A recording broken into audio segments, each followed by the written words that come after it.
Good morning, boys and girls. Our letter today is B. B says B. So I have a story to read to you that has the letter B in the title.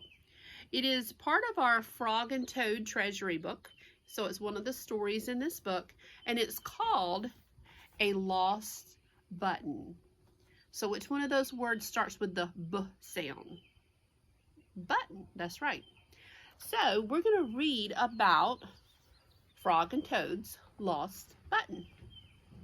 Now I'm going to hold the book close so you can see, okay? A lost button. Toad and Frog went for a long walk. They walked across a large meadow. They walked in the woods. They walked along the river. At last they went back home to Toad's house. "Oh, drat," said Toad. "Not only do my feet hurt, but I have lost one of the buttons on my jacket." Look right there. He's lost one of those buttons on his jacket.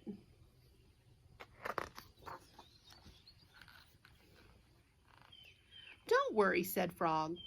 "We will go back to the places where we walked. We will soon find your button."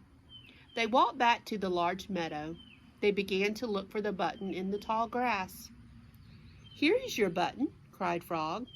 "That is not my button," said Toad. "That button is black. My button was white." Toad put the black button in his pocket. A sparrow flew down. "Excuse me," said the sparrow, and the sparrow is a type of bird right here. "Did you lose a button? I found one." "That is not my button," said Toad. "That button has 2 holes. My button had 4 holes." Toad put the button with the 2 holes in his pocket. They went back to the woods and looked on the dark paths. "Here is your button," said Frog. "That is not my button," cried Toad. That button is small. My button was big." Toad put the small button in his pocket.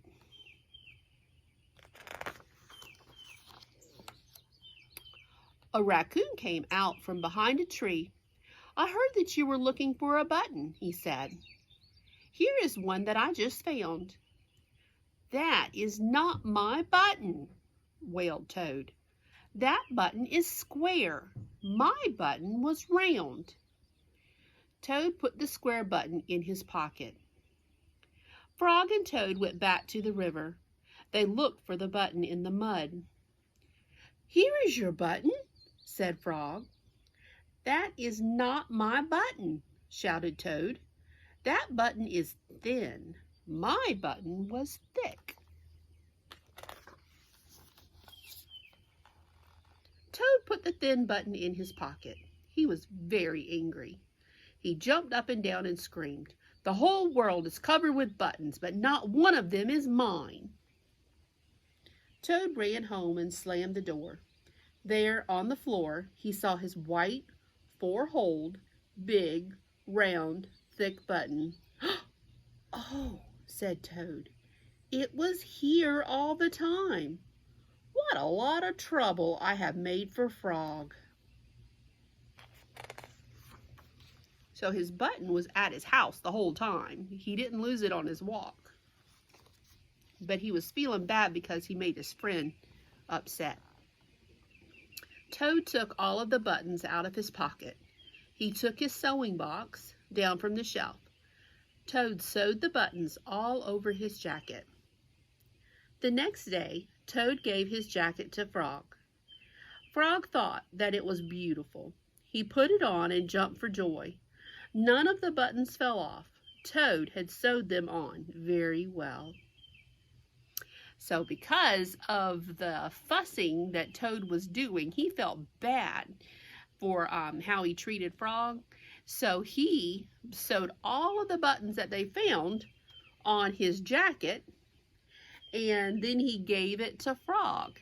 And let's see if you can see all the buttons on that jacket, all over his sleeve and all over the jacket. He wanted to do something nice for Frog, since Frog was a good friend to him. and tried to help him find his buttons. Now, I hope you enjoyed that other story about Frog and Toad. I love those stories. They're good. But I hope you guys are having a good week. It's beautiful weather outside. Try and get out and play. If your parents or grandparents can go outside and watch you. And I hope you're doing well. Miss Spurgeon loves you. Bye-bye.